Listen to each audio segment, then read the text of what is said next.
बीच में एक बार माता से मिलने के लिए मैं चंपा नगरी गया था। 8 दिन बाद जब लौटा तब अश्वत्थामा से मुझे यह पता चला कि गुरु द्रोण ने अपने सभी शिष्यों की एक परीक्षा ली थी। उन्होंने एक अशोक वृक्ष की ऊंची डाल पर एक मरा हुआ पक्षी जिसमें भुस भरा हुआ था टंगवा दिया था। उस पक्षी की बाईं आंख को अचूक भेदने वाले को उनका प्रशंसात्मक साधुवाद मिलना था। उन्होंने सभी शिष्यों को एकत्र किया और एक एक करके प्रत्येक को उस पत्थर के चबूतरे पर बुलाकर उसके हाथ में धनुष देकर उससे निशाना लगाने को कहा। प्रत्येक व्यक्ति आता, धनुष उठाता, प्रत्यंचा चढ़ाता। इतने में गुरुवर्य उससे पूछते, बाण छोड़ने से पहले तुझे क्या दिखाई दे रहा है? अनेक जनों ने अनेक प्रकार के उत्तर दिए। उस मूर्ख भीम ने तो कहा कि मुझे परली ओर के हरे पहाड़ दिखाई दे रहे हैं। कोई कहता कि बादल दिखाई पड़ रहे हैं, कोई कहता कि पेड़ के हरे पत्ते दिखाई दे रहे हैं, कोई कहता कि वह पक्षी दिखाई दे रहा है। इससे गुरुदेव को संतोष नहीं होता। वे उस व्यक्ति को धनुष नीचे रखकर वापस जाने को कहते। सबके अंत में अर्जुन आया। गुरुवर्य ने उससे पूछा, अर्जुन तुझे क्या दिखाई दे रहा है? अर्जुन बोला, मुझे केवल पक्षी की आंख दिखाई दे रही है। गुरुवर्य प्रसन्न हो गए। उन्होंने उसकी पीठ पर थाप मारी और कहा, बहुत अच्छे, तो कर उस आंख का भेदन। उसने तत्क्षण बाण छोड़कर उसकी आंख को भेद दिया। गुरुवर्य ने फिर उसकी पीठ पर थाप मारी। यह समस्त घटना मुझको अश्वत्थामा ने अपनी बड़ी बड़ी आंखों को बीच बीच में और बड़ी करते हुए बताई। अंत में उसने मुझसे सहसा ही पूछा, कर्ण, यदि तू उस समय उपस्थित होता तो पिताजी को क्या उत्तर देता? मैं थोड़ी देर चुप रहा। मन ही मन में स्वयं को उस पत्थर के चबूतरे पर समझकर विरासन लगाया और आंखों के सामने उस पक्षी की आंख पर दृष्टि स्थिर कर दी तथा उससे कहा, अश्वत्थामा, यदि मैं होता तो मैंने कहा होता। मुझको कुछ भी दिखाई नहीं दे रहा है, क्योंकि लक्ष्य सामने होने पर कर्ण फिर कर्ण नहीं रहता। उसका संपूर्ण शरीर बाण बन जाता है। केवल बाण ही नहीं, बल्कि बाण की नोक और लक्ष्य भेद का बिंदु। मैंने कहा होता, मेरे नुकीले शरीर को एक तिल की जितनी जगह सामने दिखाई दे रही है। मेरे इसी उत्तर से आनंदित होकर अश्वत्थामा ने मुझे अंक में भर लिया। वह बोला, कर्ण, तू सच में सर्वश्रेष्ठ धनुर्धर होगा। उसके बंधन से मैंने अपने को छुड़ाता हुआ मैं मन ही मन निश्चय कर रहा था कि जिस युवराज अर्जुन की उस पक्षी की आंख का भेद करने के कारण गुरु वर्य ने इतनी प्रशंसा की थी, वही लक्ष्य भेद आज मैं करूंगा। यह करने पर गुरु द्रोण फिर कभी भी मुझको अपने निकट कर लेंगे, मेरी पीठ थपथपाएंगे। उस दिन संध्या समय मैं नगर में लौटा। मरे हुए पक्षियों में भुस भरकर बेचने वाले एक व्यक्ति से भुस भरा हुआ पक्षी लिया और लौट आया। रात को चारों ओर स्तब्धता होते ही मैंने शोण को जगाया। हम दोनों अपने कक्ष से बाहर निकले। मेरे हाथ में वह पक्षी था।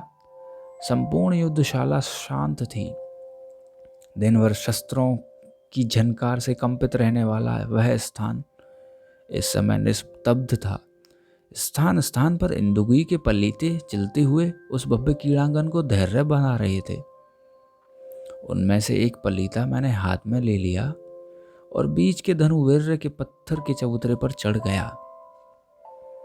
सामने ही वह विशाल अशोक वृक्ष था।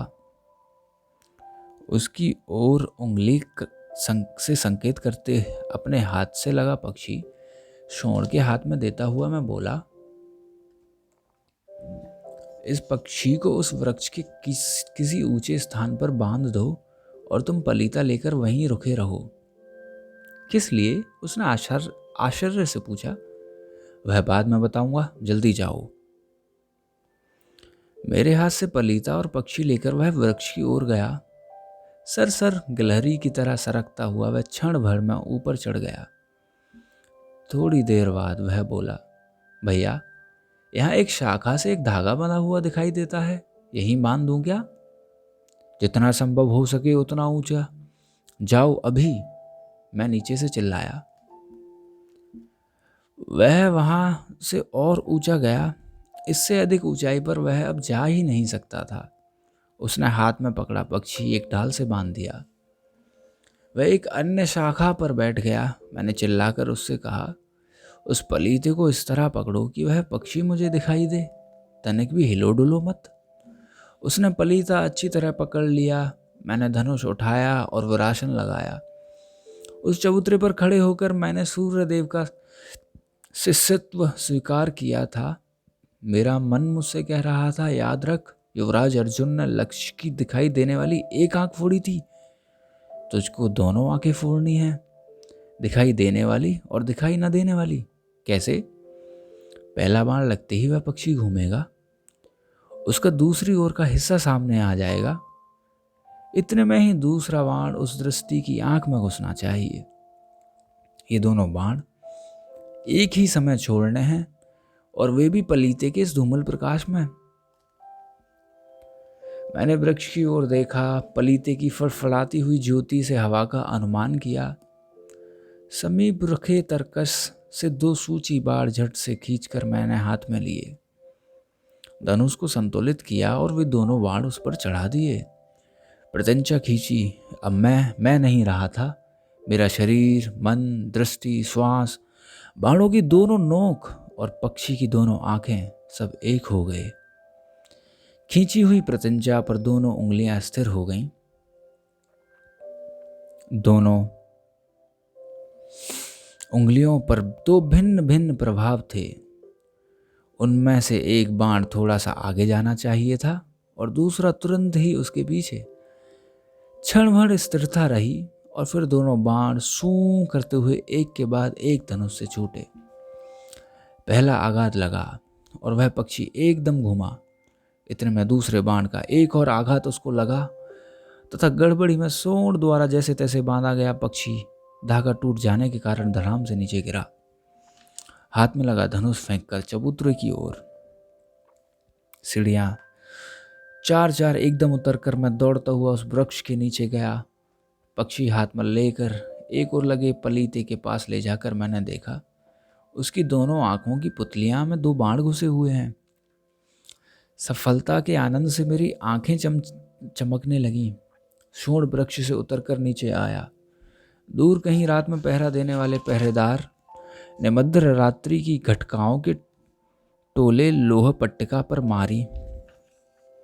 हम लौटकर कक्ष में सोने चले गए।